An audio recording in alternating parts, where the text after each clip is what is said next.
Football action to come this weekend. Fans have a good appreciation of what their teams are made up of, and managers and players alike are finding their levels ahead of a busy weekend. What a moment for Ross Barkley. It's Barkley! Oh, he struck the crossbar. Extraordinary. Chelsea given a lifeline after the handball by Daniel Vess, which went to VAR, and after a long wait, Chelsea got their penalty, but now they've missed their penalty. It's a win for Valencia in West London. Tres Mettings hits the ball right-footed. Goalkeeper Edmund had a chance, but that's the goal. And a bit of relief now for Ancelotti. Minutes remaining. Wood and Van Dijk has poked it back, and Llorente's in. Napoli are going to open up their Champions League campaign with a famous victory. Real Madrid are easily on the chopping board after 3-0 loss to Paris Saint-Germain. Zidane slightly caught up in the web after a swell of rumours and counter-rumours in pre-season. Injuries have rocked the boat, but fans are beginning to question the commitment of the manager and his signings. So we ask, what has gone wrong for Madrid? And it's Valencia who've gone in front. Rodrigo, Chelsea defensively, caught cold. Towards Jimenez! Jimenez leaped. I'm not sure he got the final touch. I think Herrera did, but Atletico Madrid in the last of the 90 minutes have equalised. Meunier, Bernat, the other fullback, back to Meunier. How about that for a splendid goal? Attacking fullbacks, they toyed with Real Madrid and then they finished them off. It wasn't a good performance in terms of our play, but we can't be so lacking in intensity as we were tonight. We were overrun in midfield, and it was tough for us throughout the game. Yes, we started quite well, but we were overrun in midfield, and we didn't play with intensity. Tasks do not get any easier for the battered Madrid. Up next is a trip to Sevilla in the Liga, and we'll preview that game alongside Barcelona-Villarreal.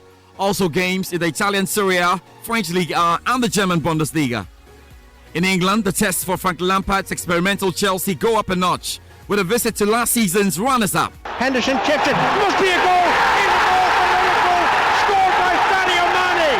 5 minutes into the second half, Liverpool pressed for the breakthrough, and they've got the breakthrough. Nelson, fantastic second goal!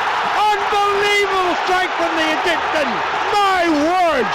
That flew like a rocket from 25 yards, far into the top left-hand corner. Liverpool 2, Chelsea 0. Chelsea welcome Liverpool to the Stamford Bridge in a standout fixture of the weekend.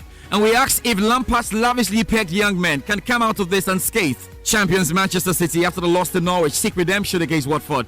Arsenal face Aston Villa. Manchester United travel to West Ham. Analysis ahead. Also coming up, Formula 1. It's lights out and away we go. Leclerc gets away well, how brilliantly. He won in Spa. He wins in Monza. Charles Leclerc is the winner of the 2019 Italian Grand Prix. You've done it. We're in Singapore this weekend. The Drivers' and Constructors' Championship still remain in the firm grips of Lewis Hamilton and Mercedes. However, with the Brits now 63 points ahead of his teammate Bottas and the team 154 points clear of the nearest rivals Ferrari, is Singapore's physically demanding track the best place for Vettel to make amends? Or is it Max Verstappen's chance to take the fight to Lewis Hamilton instead? Head to our Facebook page, Joy/997. WhatsApp line 0244 340 437 or tweet at us at JoySportsGH and reacting to our questions of the day. We'll be in Japan for updates from the ongoing Rugby World Cup and in China for the latest from the Guangzhou Open. Time to talk about what the world is talking about in the world of sport. Hello from me, George Addo Jr., and welcome to Preview Friday. Live on radio, live online. This is The Locker Room with George Addo Jr. And a good welcome to you wherever you are. Thank you very much for joining us on the show. Remember that you can send us your messages on our WhatsApp line 0244 340 437. Preview Friday just begun. And I've got a wonderful question up there on our Facebook page. Simple. Should we blame Zinedine Zidane for the woes of Real Madrid at the moment? And I'm very sure already I've got close to 60 messages. We'll be reading them on the show. And we'll give you the opportunity on today's show to call and tell us what you think if you're a Real Madrid fan. So it's a big fan. Wonderful, wonderful, wonderful show coming up for you as well. Yes, we'll be keeping our tabs on what happens in the CHAN qualifier between Black Stars B and Burkina Faso. Remember, Ghana has missed out all the last two editions of the CHAN Championship, and we're hoping that at least this weekend they can get a very, very good foot right ahead of the Burkinabe so they can qualify for the event next year. More coming up then. We'll have to start with Formula One here on the show. Live on radio, live online. This is The Locker Room with George Addo Jr. Oh, lock up from Lewis Hamilton goes on into the runoff area at that first chicane. Well, they're already cheering in the grandstands for that one, and it has cost him second. Lewis Hamilton, after putting the pressure on Charles Leclerc to make mistakes, has now made one himself. I think that releases Valtteri Bottas into a very handy position there on his fresh air tyres. So hunting down. He wins in Monza!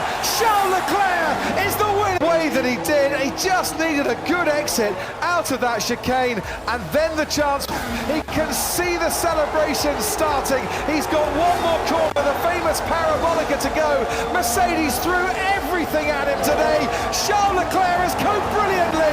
He won in Spa. He wins in Monza. Charles Leclerc is the winner of the 2019 Italian Grand Prix. So Formula One next, and the thrilling races keep coming thick and fast in a season that looked destined to be labelled a dud not so long ago. Following on from his maiden Formula One victory in Belgium a week earlier, Charles Leclerc managed to do what only Lewis Hamilton has achieved so far this year: win back-to-back races. Now the trip to Asia would either be a shot at redemption for some drivers or a chance to build on the great performance from the previous outing at Monza. For Vettel, looking for a much-needed boost of confidence, his record at the 11th Grand Prix held in Singapore is not too shabby. The German is tied with Lewis Hamilton on 4 wins and 4 pole positions at the Marina Bay, with 3 victories secured consecutively between 2011 and 2013 during his successful time at Red Bull. So let's get a bit of perspective, and joining me is Raymond Llamado. Ray, thanks for your time on the show. And can you spare a few words for the electric Charles Leclerc? Of course, he's won back-to-back races with power to add. Well, George, absolutely fantastic races we've seen from Charles Leclerc. It's been phenomenal. In this season championship, we've seen him show glimpses of brilliance. We saw him in Bahrain, we saw him in Baku. He showed glimpses of brilliance, but he never really got there. But this time around, when he got that SF90 tailor-made for Monza and Spa, he made us believe that, look, he's one to consider for the future. Definitely, the chassis was good enough for the race, and the driver himself showed a lot of experience, showed a lot of resilience, showed a lot of mental toughness to actually see out these 2 races. Albeit down to the brilliance of that chassis, the horsepower of that Ferrari chassis, it's really top-notch. And Charles Leclerc actually made us feel that, look, it's definitely the go-to man for Ferrari this time around. And, George, he definitely told us a big story about Sebastian Vettel, because he was the man supposed to lead the line for Ferrari, but the young chap took advantage of the machine and actually, made a good case for himself. And for that win in Monza, for the first time since 2010, for Ferrari to actually win a race, I think that this young man is destined for the top. So is there any response in the offing for Sebastian Vettel? His mistakes have grown from slips to rookie. Will Singapore save him? Well, George, you look at the mistake at Monza, and, that unbelievable spin by Sebastian Vettel, and how he actually even tried to continue the race, ignoring the infringement rules, ignoring the fact that, there were other drivers who were actually going in there. He was supposed to allow them to actually go before him, and how he even tried to get into, the back onto the track. It was quite shocking from Sebastian Vettel. And it clearly tells us a story about Sebastian Vettel this season. The driver has lost a lot of confidence. He clearly is looking very frustrated. And, the performance of Charles Leclerc definitely doesn't help him, because it's actually pointing to his frailties. It's pointing to, his struggles. And definitely, I don't think that Sebastian Vettel is in the right state of mind at this point. And it's looking very much like he may not just be able to replicate his Red Bull form at the Singapore Grand Prix. And the last time he won was in 2015, when racing for Ferrari. But I still think that, his yards of himself, his yards of the quality we used to see from Sebastian Vettel. And George, despite winning at Singapore 4 times, it's going to be very, very difficult. And let's not forget that Ferrari themselves are not fancy to win this one, because, at maximum downforce, very well that, this circuit doesn't favor Ferrari. And, the tight 90-degree corners, need a lot more aerodynamics to actually balance the chassis before you can actually get a good turn or, get a speedy exit. And so all these doesn't go in favor of Ferrari, simply because this is a very, very, very slow circuit. And so with all these things going against Ferrari, and the driver himself not being in the right place at this point, I think it's going to be very, very difficult for Sebastian Vettel to get anything out of Singapore. Who do you see winning the Singapore Grand Prix? Keeping in mind Red Bull's Verstappen will be in and very charged, and I think maybe very ready to respond to Charles Leclerc's successes lately. Well, George, the Singapore Grand Prix, the Marina Bay circuit, Marina Bay Street circuit, it's a very difficult racing ground, and it's the slowest in the Formula One calendar. And we all know how, there are lots of very tight corners on this circuit. And so, a lot of aerodynamic balance comes into play. And that is where Mercedes are very, very strong, because, you actually need a very strong balance. You need good traction, and you need good braking to actually navigate those turns perfectly and actually have those speedy exits. And so, in terms of the downforce, everything plays in favor of Mercedes. And then I would possibly add Red Bull, whose chassis are very strong when it comes to traction, and braking as well. And so, it's looking very much like this is a race that we're actually not going to see Ferrari do well. And if you actually listen to Toto Wolff over the weekend, Toto Wolff says that, look, Mercedes are the team to beat when it comes to Singapore. And we all know Lewis Hamilton's form. He's actually won there on 4 occasions as well. And he's hoping to make it 3rd in a row. He won it last year, he won it last 2 years. And so he'll be hoping to win it one more time. So it's looking very much like Mercedes should dominate this one. But let's not forget that Max Verstappen in the last 2 races in Singapore has been able to make it to the front row. He's been on the front row in the last 2 races. So we can expect a lot from Max Verstappen as well, because we also saw his poor performance in the last 2 races at Spa and Monza. He actually struggled in those races. So Max Verstappen should give them some competition. He should add some competition to this one for Mercedes. But George, you look at Valtteri Bottas, you look at Lewis Hamilton, and you look at the form of Mercedes, and you know that their chances definitely should be dominating in Singapore. So George, I think that this is going to be a race for Mercedes, just like we said Monza was going to be for Ferrari, Spa was going to be for Ferrari. This is a circuit that favors Mercedes very, very well, and I think that we are going to see Mercedes dominance in this race. Finally, Raymond, what are your predictions for podium finishes? Well, George, I see a 1-2 for Mercedes, and possibly we see Verstappen coming in with a good race. I think that we are going to see Verstappen give us a very good race like we saw, in our last 2 races before the break. I think that Verstappen should give us a good race, because Red Bull themselves are very good when it comes to this circuit. And Vettel actually epitomized that in 2011, 2012, 2013. And so we should expect tougher competition from Red Bull this time around rather than Ferrari. I don't think that Charles Leclerc and Sebastian Vettel have a chance in this one. So 1-2 for Mercedes, and possibly Max Verstappen coming in third.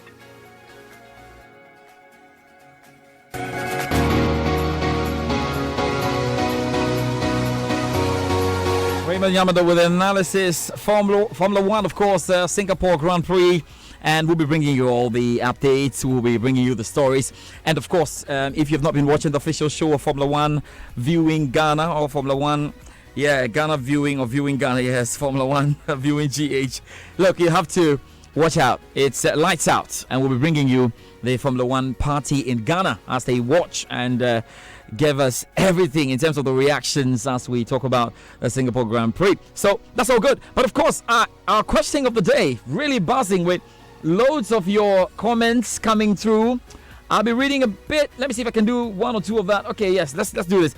This coming in from Nana Kweku Ajamai. Our question is, should we blame Zinedine Zidane for the woes of Real Madrid? And Real Madrid having issues, almost highlighted in midweek after losing to Paris Saint-Germain by 3-0. That's a Paris Saint-Germain side without Edison Cavani, without Kylian Mbappe, and of course without Neymar. And they're up against Sevilla this weekend. So Nana Kwekwa Jimandua says, George, when he was winning trophies with the same team, he received the praises alone. So yes, it's 1000% fair to blame him. Abubakar Abdul Razak says he had all the time to improve. There's a lot happening under our nose. I think he made a bad choice of going back to Real Madrid. It looks like the second coming, maybe the only one we can be sure about, is the second coming of Christ. All the second comings have had issues with them. Now, Johnson says, yes, he's to be blamed. Yes, you succeeded with all these top guys, so it's cool to put your trust in them. But they won out, and you had to get the chance to get them out there. He's mentioning the names, Ndobele, Eriksson, Van de Beek. All you said was Pogba. You should now be regarding the Manu Madrid relationship is totally broken. Bale's situation was bad and it's affected them too. No tactical discipline. This midfield is just porous. Should have allowed Varane to go in there, Charlie. Now he's having a bit of banter down there as well. Ebuakwa says he should never have returned to the club. They need a coach like Mourinho to reduce the number of goals they keep conceding. Without CR7, that team is an average team. So we know Jose Mourinho is in the background for all of this happening. The question is, will Zidane be around by Christmas? Now, Nkoke K says he shouldn't have returned to Madrid because it looks gloomy ahead of him and may dent his glittering successes at the club. So, wow.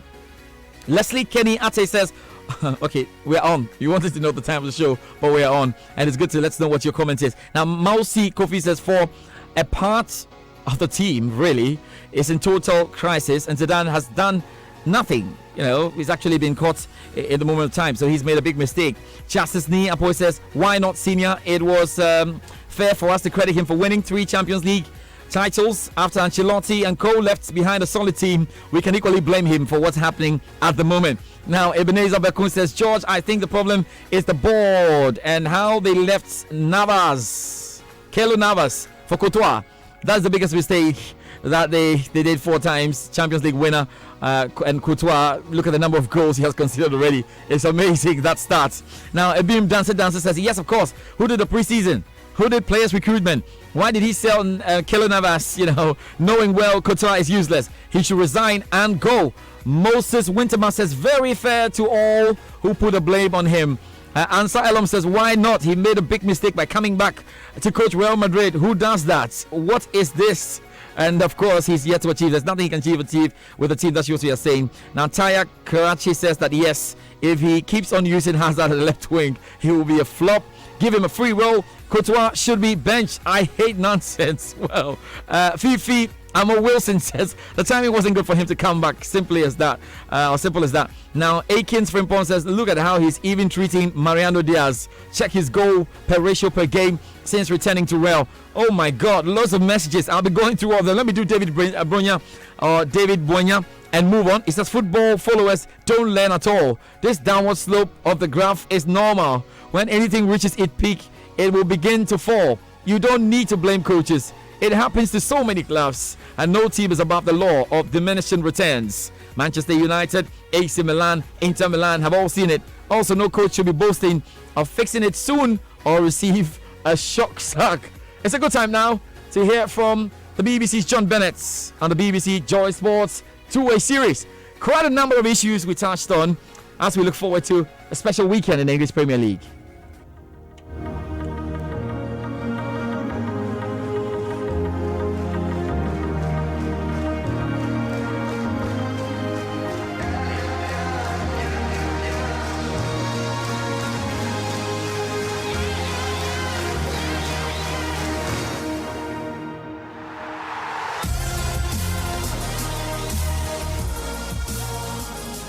Thanks, John, for your time this weekend, and let's begin with the midweek European action. And the Champions League exposed some frailties of the 13-time champions Real Madrid. Of course, match day 1 is not enough for any analysis around how far a team can go, but are the concerns of Madrid fans justified following the performance against Paris Saint-Germain? I still think they'll get to the last 16, but there are some massive concerns. I watched this game in full, and PSG completely dominated, completely outclassed Real Madrid, who were never in the game. They didn't have a shot on target if you don't count the 2 disallowed goals. Karim Benzema and Gareth Bale both found the back of the net, but the goals were rightly disallowed. If you don't count them, then Real Madrid did not have a shot on target, which is incredible when you think they had Eden Hazard on the pitch. They had Karim Benzema, Gareth Bale, Toni Kroos. You could continue all these quality players. And the subs who came on as well, all of them proven winners at this level, very expensive players. And it was a really worrying performance. I mean, you have to praise PSG, particularly in midfield. They won the midfield battle. Idrissa Gueye was fantastic. Marco Verratti was fantastic. But Real Madrid just weren't at the races. And the pressure is on Zinedine Zidane. Make no mistake. He rejoined the club in March. There have been problems behind the scenes in terms of the players he's wanted to bring in that haven't arrived, like Paul Pogba. The players that Real Madrid's hierarchy wanted to sign but didn't sign because Zinedine Zidane didn't want them, like Donny van de Beek, the Ajax midfielder. So some real worries, and October, November, I wouldn't be surprised if Zinedine Zidane is sacked. Jose Mourinho is in the background, without a job at the moment. You could see them returning to Jose Mourinho. Massive game for Real Madrid this weekend against Sevilla. Former Real Madrid boss Julian Lopetegui in charge of Sevilla. That's a huge test for Real Madrid, and then after that they've got Atletico Madrid as well. So a massive couple of weeks coming up for Zinedine Zidane. Still in Madrid, John, Thibaut Courtois has received a lot of flack from supporters. His performances lately have not been good. What's wrong in your opinion? And would Hazard eventually give Madrid fans what they want? Yeah, Thibaut Courtois, it just hasn't clicked, has it, for him? I'm not sure he's a favourite with the fans as well because of his Atletico Madrid connections. It just hasn't clicked. I think the fans were supportive of Navas, and Navas has now gone to PSG. Alphonse Areola has arrived at Real Madrid, and he's a good goalkeeper. He could put Thibaut Courtois under some pressure if Courtois continues to make errors. And it's errors that we didn't see when he was at Chelsea or Atletico Madrid. He's gone from being one of the best goalkeepers in the world to not being really talked about when we talk about Ter Stegen and De Gea and Neuer. It's been a poor last 6 months for Thibaut Courtois, so there's some work to do there.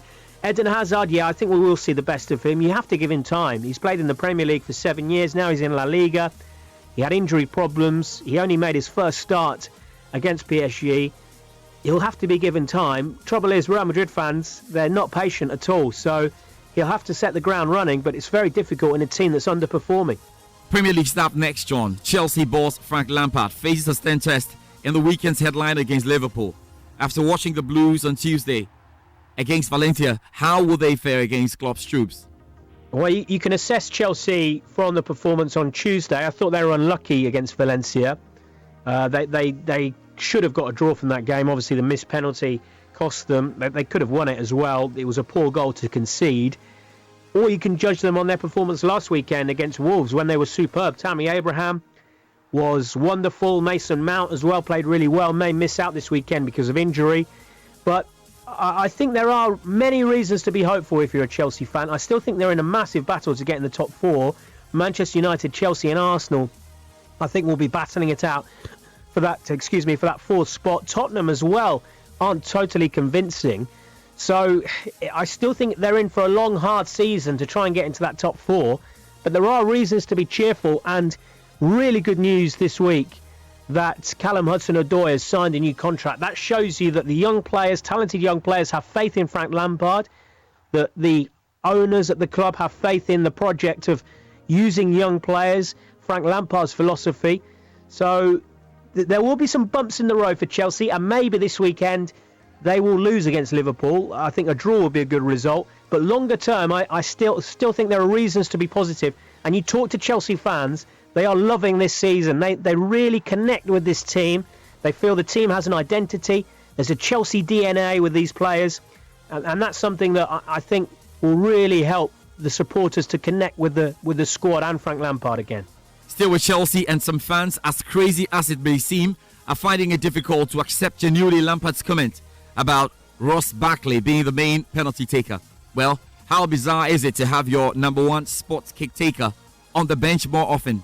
It was a bizarre situation because Ross Barkley is the designated penalty taker in the Chelsea team. I don't think he's the best penalty taker, by the way, in that side. So he was on the bench. So the penalty takers against Valencia who started the game were Jorginho and Willian. I think Jorginho is the best penalty taker. Rob Green, the former Chelsea goalkeeper, was with the club last season, former England goalkeeper, was here in the BBC studios a couple of days ago, and he was saying that Jorginho is by far the best penalty taker who he faced in training at Chelsea. And that's bizarre that Ross Barkley has been given the penalty taking duties. The second bizarre thing was the argument that went on, or debate that went on just before Ross Barkley stepped up. Jorginho thought about taking the penalty, then stepped away and wished him well. Then Willian got involved, and his behaviour was out of order for me. He started tying his shoelaces in front of Ross Barkley. It would have definitely put Ross Barkley off. Willian was just invading his personal space before the penalty was taken. Ross Barkley misses it, and I'm sure things were said in the dressing room afterwards. I have no issue with the players deciding who takes the penalties because you want the confident player to take it. But we are seeing more and more these arguments before penalties. So perhaps Frank Lampard has to step in now. So let's talk about the champions, Manchester City, who had more than a scare after their loss to Norwich City last weekend. The microscope all of a sudden has been placed on Pep's defence, with Aymeric Laporte out for some time. The defence managed a clean sheet though against Shakhtar midweek, but how much will City miss Laporte in crucial games to come? I think he's a massive miss. Nicolas Otamendi is the only recognised senior centre-back, but Fernandinho, what a player he is. He stepped in against Shakhtar and played wonderfully well. What the pundits are saying, that I've been speaking to, the former footballers have been saying, right now, the thing to do when you play Manchester City is try to get crosses in, because that's where Fernandinho will struggle, coping with heading the ball away. The thing is, against Manchester City, it's very difficult to get into good crossing positions because City will dominate possession. It's very difficult to dictate attacking moves against Manchester City. Yes, we saw Norwich do it, but that was a flash in the pan. That won't happen often this season. So I think they will cope without him. Obviously, it's not ideal to miss Laporte, to miss John Stones. I think they will cope without them. Fernandinho stepping in will do well, but there are a couple of chinks in the armour, and maybe they may drop points a bit over the next 5 or 6 weeks, and Liverpool could take advantage. Finally, John, let's talk about the new handball rule, which clearly irks a number of football fans and pundits. Really nothing we can do about the law of the season, but why is it so good or so bad? Well, I guess, George, you're referring to the Gareth Bale incident. Gareth Bale scored what would have been one of the goals of the Champions League season against PSG, brought the ball down, juggled it, couple of keepy up his volley over the goalkeeper, lobbing the goalkeeper, and the goal was ruled out by the video assistant referee, by Anthony Taylor as well, going over to the screen because it brushed his arm. And that is a frustration, isn't it? That the handball rule is stopping a goal like that. Did Gareth Bale really, did that help him to control the ball? I'm not too sure.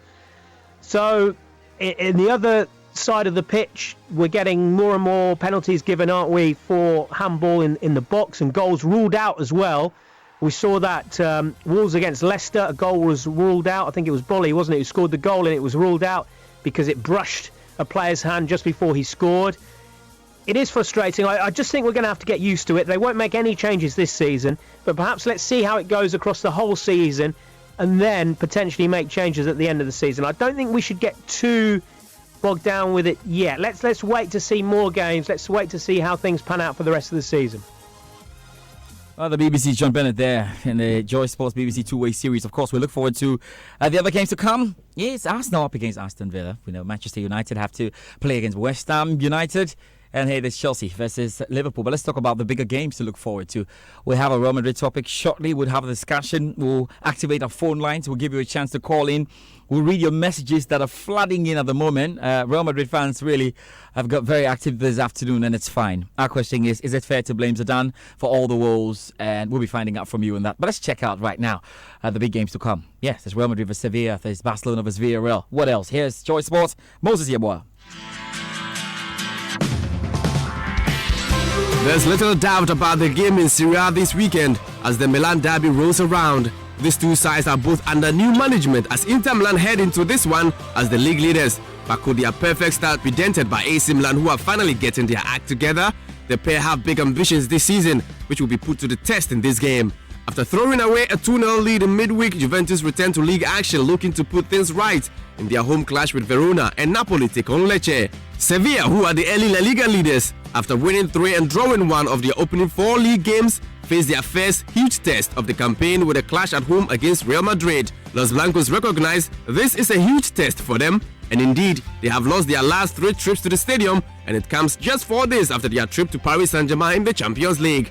Atletico Madrid, who are second, will welcome Celta Vigo, and newly promoted Granada face the ultimate test against champions Barcelona. Bayern Munich returned to Bundesliga action against lowly Cologne at the Allianz Arena on Saturday, pitting the team in fourth against the side fourth from bottom. This match is a rare one for Bayern, given that their opponents are one of the few clubs against whom they have won less than half of the fixtures they have played against them. League leaders RB Leipzig hope to continue the unbeaten start to the season when they face Werder Bremen, and second place Dortmund travel to Eintracht Frankfurt. PSG pulled off an incredible performance on Wednesday as they beat Real Madrid 3-0 at home. but they will have to refocus after such a high as they now have an extremely testing trip to Olympique Lyon. And in the Premier League, the pick of the fixtures is at Stamford Bridge, where Chelsea, who are yet to win at home in all competitions, take on league leaders Liverpool. Arsenal will host Aston Villa. Manchester United play West Ham away. Leicester host Spurs and City face Watford. Moses Yeboah. And of course, we'll be looking forward to all those games. Remember, we've got the game Chelsea versus Liverpool at the Stamford Bridge live here on Joy 99.7 FM on Sunday on the Sports Arena. So, 6 months ago, Zinedine Zidane was all smiles as he talked about being very happy to be home after returning as Real Madrid boss. But the smile has long vanished following Real's stuttering start to the season, which has heightened the pressure on the Frenchman. Now, having been held by Real Valladolid and, of course, at the Bernabeu and at Villarreal in La Liga, Real crumbled to a 3-0 defeat against Paris Saint-Germain in the Champions League on Wednesday. Is Zidane, who appeared bulletproof after leading Real to 3 Champions League triumphs between 2016 and 2018, on the brink? And just who would replace him, even if that is any possible? That gets the return from Icardi. There's Di Maria! That's a superb finish. Automatic instinct. My initial reaction isn't good. We're not pleased with the display. It wasn't a good performance in terms of our play. His game finding Di Maria! He's done it again! Even better than his first strike. The former Real man has his own team in real trouble. We started quite well, but we were overrun in midfield and we didn't play with intensity. When that happened, it's very tough. Meunier, Bernat, the other fullback, back to Meunier. How about that for a splendid goal? For me, it was a strange decision that he came back anyway. Why? Stay a legend. Attacking fullbacks, they toyed with Real Madrid and then they finished them off. Yes, time to get into the discussion right now, though, we are on the show. And I have to do a bit of messages because, come on, loads of messages here. Eddie Akins is in the studio. Eddie, how you doing this afternoon, though? Fine, thank you, George. And it's good to have Godfred Damte. Yes, Labi, how you doing, Godfred? I'm doing great, George. Okay, good, guys. Let's just check out on the fans who are sending us messages. And, of course, we'll activate the phone lines in the last 5 minutes of the show. So get yourselves ready. You can write the number down, 0302 216 541. Guys, now, here is Joseph Abongo favored. Now, he says, for me, he can't be blamed. The team needs rebuilding, and rebuilding takes time. Any manager on this planet who will replace him now will suffer similar crisis. Kweku Srebo says he received all the accolades when CR was doing all the work. Farouk Headliner says, who else should be blamed? I mean, he had all the Arsenal he wanted except Pogba. This man can only be good if CR is around. Now, Nine Bogbolu says, well, it's an interesting one there. He's actually asking the big question about whether things are going the way we expect it to.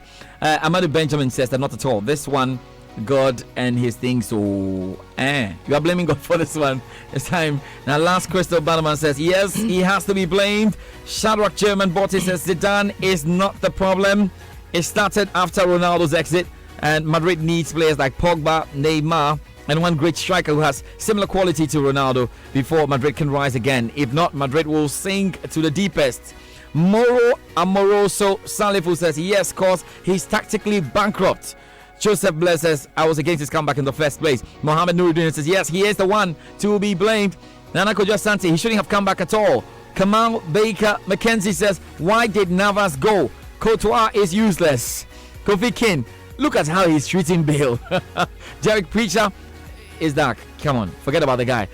Nicholas Coleman says he's in charge, so him. Nana Kwame Country Boy says he shouldn't have returned in the first place. Junior Aloysius says, you know more, so come and answer him. Calling his friend up there. Just this final one before we get into the analysis. Well, Della Xavier Kweku says, apportioning all the blame to Zidane is done by novices in football. Have the players change their mentality about the fact that they were playing with Cristiano Ronaldo before and he's no more on the team.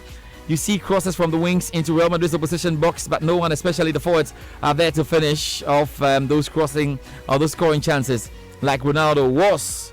Benzema hasn't chanced, and this is a long one coming from Della. Will be good to have you on the show. But let's get into it right now. And I should start with you, Eddie Akins. I think it will be fair to.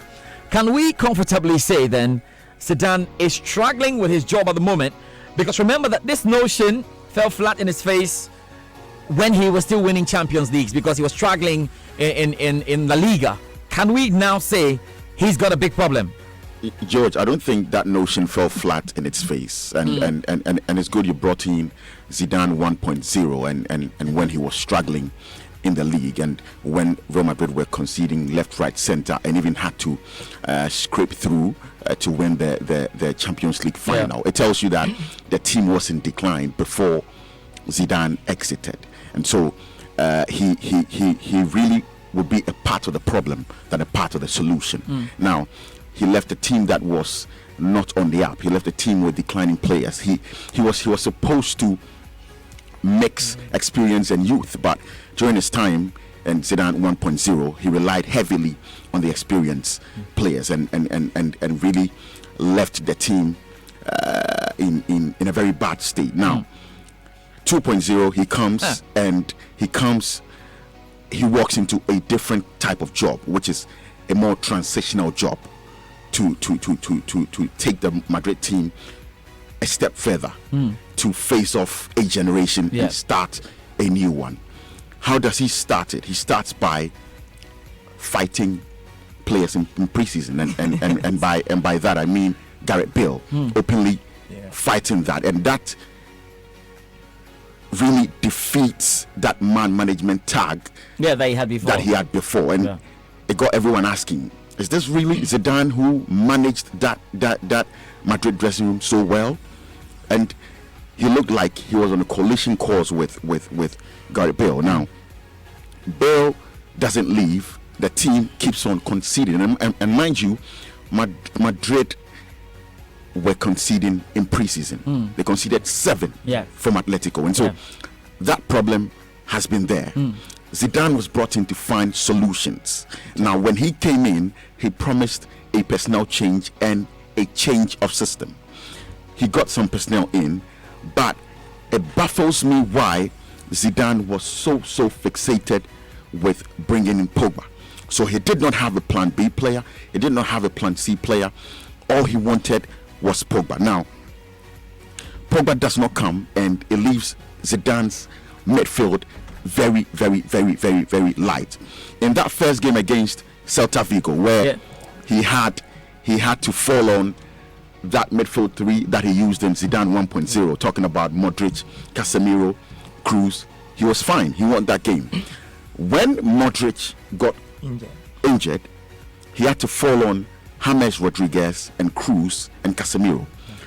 That gave him a very weak center, and that's what has been affecting Madrid tactically, because that means the defense has no proper protection from midfield, because Casemiro has to do it all by himself, with James and Cruz really offering next to nothing in defensive phases.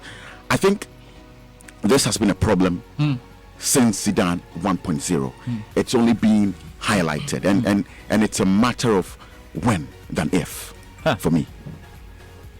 We'll get to the question, and that's an interesting one, and I'll find out what you guys think. But of course, at 55, I would activate the phone lines and hear from the Real Madrid fans. They've been all over on Facebook, and it'll be good to hear from them what they think about it. Godfrey, let me come to you on that. But the one side is about Zidane. What about the players? Are they giving their best? Is it Zidane's job to remind them there's no Cristiano Ronaldo and that they have to step up? Yeah, I think that anytime players get to a team like Real Madrid, there's always that panic. Now I'm in a team that is quite huge, has seen the finest of players, and so what really do I bring on board? So I think there's that bit of phobia that sometimes affects the performances, and you need to be mentally strong to be able to fight some of these things, because you look at a player like Eden Hazard. At Chelsea, he will be comfortable. He likes to move a lot. He likes to have his way. But then you get to a team like this, and the coach tells you do this, and everyone is watching. People are expectant, and it gets to you. And if you look at even Zidane's comment about Jovic, when he arrived, and during his training, doing his short training with the team, you realize that he wasn't so impressed with Jovic, and it tells you that I think it also boils down to the relationship. But aside, I think players have not lived up to expectation. For me, I felt that Zidane thinks that there are a lot of players that can give much more. But I don't want to also think that or believe that he has issues managing players because he's a coach that coached the junior side of Real Madrid. He was able to bring up some good talents as well. Then he comes to... Has he probably forgotten about doing those things before? Because when these coaches start to win, they get arrogant. And Mourinho can tell you that. Yeah, exactly, to some point. Yeah. And I think that for him, what has hit him more is the fact that you are in a team that is concerned about the here and now. All they have done over the years is to get players who can provide them the results here and now. They don't care about what you did previously. You look at even Zidane's record. I mean, it's a beautiful record.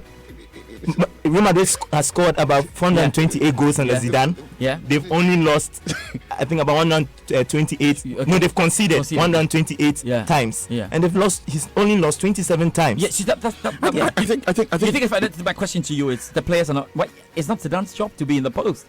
It's not Zidane's job to be in the post, but it is Zidane's job to decide whether Keylor Navas goes or exactly. And coaching is all about decision making. And look. Why on earth do you send out Keylor Navas and bring in Alphonse Areola, who does not really know this league? Keylor Navas really was his silver pair of hands, and it baffles many. But look, that's just one of the decisions that Zidane got wrong. You want to look at how his newcomers have fared. Yeah, tell me. and they've been quite poor so far. Yeah, Luka Jovic, Eden Hazard. They were supposed to walk in that team and fit right into that team because that team was in a sharp decline. They and did not have any time to waste. Yeah. But here is Zidane, who's brought in lads, and almost half of them are struggling to find their feet. Eddie, you continue. Let me just activate the phone lines. Let me see if I can get in some 3 Real Madrid fans. Let's see the 3 lucky Real Madrid fans who get through to the show. 0302-216-541. 0302-216-541. Great messages. But let's hear from you now. Eddie Akins. Yeah, you're talking about Zidane. Yeah. And yeah, I'm just looking at the decision. I've got the first call on the line. Let's see. Hello, good afternoon. Your name and where you're calling from? Hello, good afternoon. My name is Omusmo from Damadi. Okay, yeah. Real Madrid fan, I'm sure. Yes. Better. Okay, let me hear from you. Zidane to be blamed? I think Zidane shouldn't be blamed. In the first place, he was given a target. And the target was to win back-to-back Champions League. And he did that. And the players, he has players like Isco, Asensio, Casemiro, and they are young players. So what has he done? You see, so he hasn't done anything wrong, eh? Yes, and me. Okay. I'm also a Chelsea fan. I cry for Hazard. He shouldn't have gone. You should have stayed. Yes. Yes. Okay. Thank you very much. Let's see if we can do 2 more. Hello. Good afternoon. Your name and where you're calling from? My name is Yusuf Oscar. I'm calling from Koforia. Okay. Real Madrid fan. I think Zidane, Madrid fans should have patience with him. I think when there's patience, they gave him the team last season to start working on it, so this season will be smooth. But look, this guy won the Champions League back to back. He won it 3 times in a row. No coach has done that before, and we all know he did it with Cristiano Ronaldo. Fine, but I think they should give him the chance. Hazard is now settling in. See, Chelsea and Real Madrid is not the same. Okay. Real Madrid is up there, but Chelsea is just a small crowd. Right, so we should give them time. Okay, exactly. Let me do the final caller then. Hello, good afternoon. Your name and where you're calling from? Yeah, good afternoon. Hey, what's up? Yeah, good. Okay, let's hear from you. Okay, go ahead. I think it's too early to call for the head of Zidane.